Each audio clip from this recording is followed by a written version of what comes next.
Here we are at the entrance from the small parking lot. Just wanted to show you daffodils. There are still some hyacinths that are blooming here. And look at this. We actually got 3, almost 4 tulips that are starting to bloom as well. So the Lord, even in these dark days, gives us this beauty. Here we are in front of the parsonage. I don't remember planting these daffodils, but they're looking very nice. And there are actually a couple white tulips that are beginning to bloom too, and kind of in celebration of the Easter season. More daffodils here in the backyard of the parsonage. There's a segment here that evidently has gotten too crunched together, so I'll have to separate those in the fall. Probably one of my last gardening activities before approaching retirement. I'm going to show you the special Easter sign that artist Jody Nicoline made for the Easter car parade. Really, it really is neat. It's over the Head Start side, and we're wondering, well, when we would need to remove it. I just this morning when this is filmed, I happened to see the Head Start director, Charlene. She's a Christian, and I said, do we need to remove it? She said, no, keep it up, keep it up. They're not going to be back, just like the rest of the school kids. But she did assure me we are going to be back.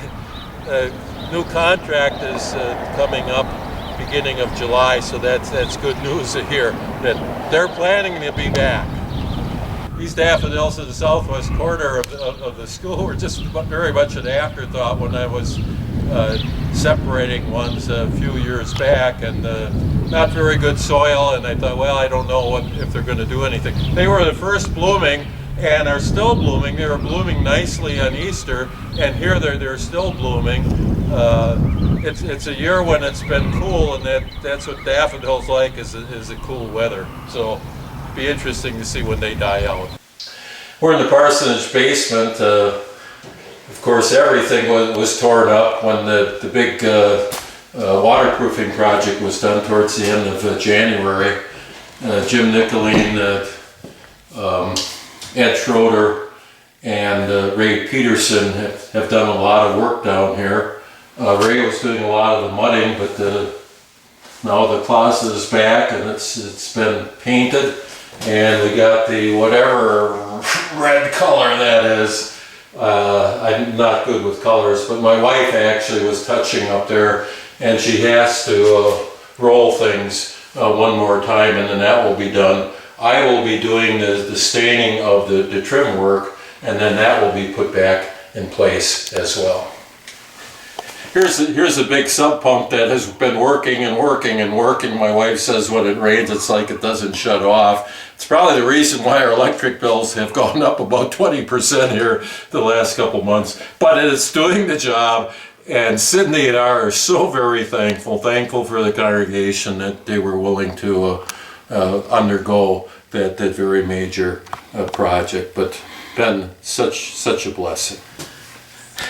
This neat bench was made by Ed Schroeder. I think it's really cool. I had a bench there once upon a time. It had to be removed with all of the flooding, but it's a good place to put on boots and whatnot. Probably will be much more used by my successor than I'll have the chance to use it, but I just wanted to show that off. I thought that was so cool.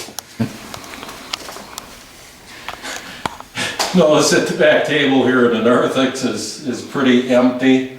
Actually, quite a number of Forward in Christ magazines have gone. There's still one left for April, quite a number for March. May should be coming in soon, so if you want to pick up a copy, be sure to do so when the doors are open. But kind of sad not to see the bulletins here, the regular colorful bulletins. And over here we still have the pictures from the St. Paul St. John Fellowship Sunday. It took place the first Sunday in March, and of course when we're back in church that will be gone. But it's just kind of a reminder of how suddenly all of this took place. I don't get to sit in the pews very often, but I'm sitting in them because the oiling of them with the soapy water was actually done. All of the pews have been done. It's usually a workday project. Yours truly actually did it in a trade-off with his wife, so it was kind of fun to do it, but I'm hoping I never have to do it again. These are the two cleaners, one first, and the ceiling, a lot of it is all rotted out, falling down, and I've scrubbed every shelf, all the walls, and it's not easy, but it's been done.